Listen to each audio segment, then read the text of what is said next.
The 71st verse of the Tao Te Ching. Quote, "Knowing ignorance is strength. Ignoring knowledge is sickness. Only when we are sick of our sickness shall we cease to be sick. The sage is not sick, but is sick of sickness. This is the secret of health." Unquote. Living without sickness.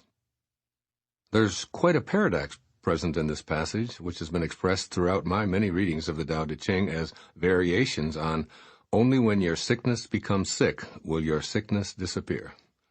Lao Tzu seems to be saying that one must actually become ill in order to avoid illness.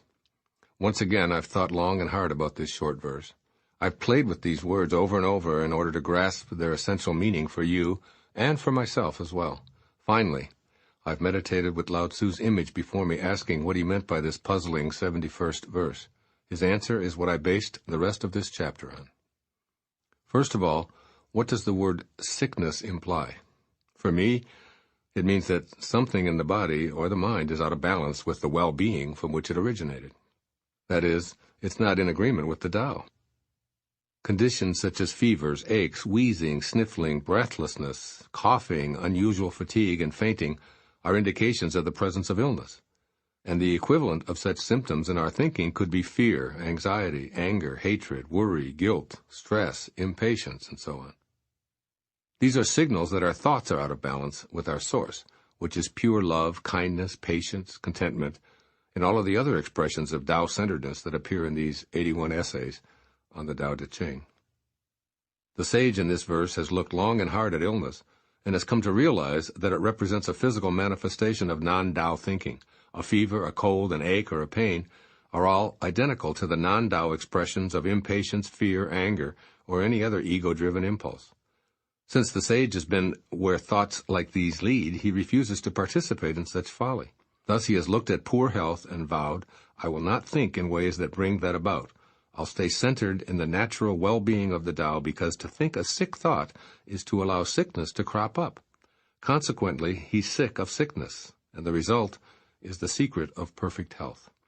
Allow me to provide you with an example of this. My colleague and friend, Radhika Kinger, recently returned from a visit to Puttaparthi in India, where she was in the presence of Satya Sai Baba, a God-realized master who lives and breathes all of the divine messages presented in the Tao Te Ching. Here's an excerpt from the letter she sent me afterwards.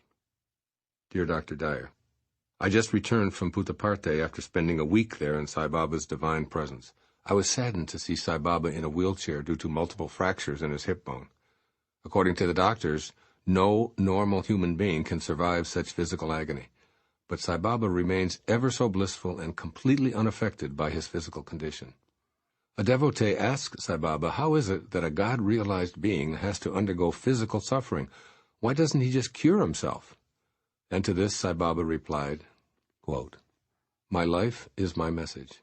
People today need to learn to give up a body attachment and experience their divinity within. Pain is a natural phenomenon, but suffering is a choice. I do not suffer, as I am not the body." Unquote. Sai Baba looked at his condition and declared himself to be sick of such a thing being in his life. Suffering with illness just isn't an option when one lives in harmony with the Tao. With years of addictive behavior behind me, I can tell you that the wisdom of this verse of the Tao Te Ching was largely responsible for my getting back to the purity and well-being from which I originated. I became sick of my sickness, as I was no longer willing to go through the withdrawals and shame that accompanied it. I saw my affliction not so much in the material world, but in the invisible world of my thoughts, which kept leading me back to the illness. When I finally changed the way I looked at all of this, I was able to bring about the seeming paradox of no longer being ill by getting to the point of being sick of it, and this is truly the secret of health. Here's how Lao Tzu would instruct you to put this wisdom to work for you right here and now. First, have a happy mind.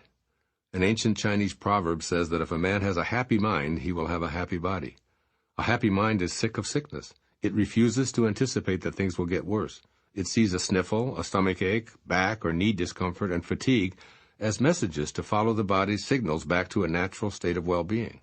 A happy mind thinks of the body as capable of healing infirmities because it knows that it isn't a human creation, but rather a product of the Tao. A happy mind trusts the capacity of the body to live without sickness or suffering. So use your happy mind to work with you to stay healthy. And secondly, examine your habits. What daily habits distance you from your natural state of well-being? Any addictions, no matter how serious or minor they might seem, are beckoning you to be totally fed up with them. Get sick of being weakened by destructive pursuits. You know what they are, and you know when you habitually let yourself become ill from food, alcohol, or drugs, or from the guilt and the shame that results after a binge. Remember that ignoring knowledge is sickness, and examine your fixations, vowing not to ignore your awareness of what they are. Do the Tao now. Dedicate a day to really listening to and trusting the messages from your body, and then listen to what your mind tells you about those signals. Introduce your mind to the possibility that the body is signaling a request that you can grant, such as a nap or a walk along the beach, for instance. Cultivate the Tao-centered happy mind, which will not entertain sickness thoughts at all.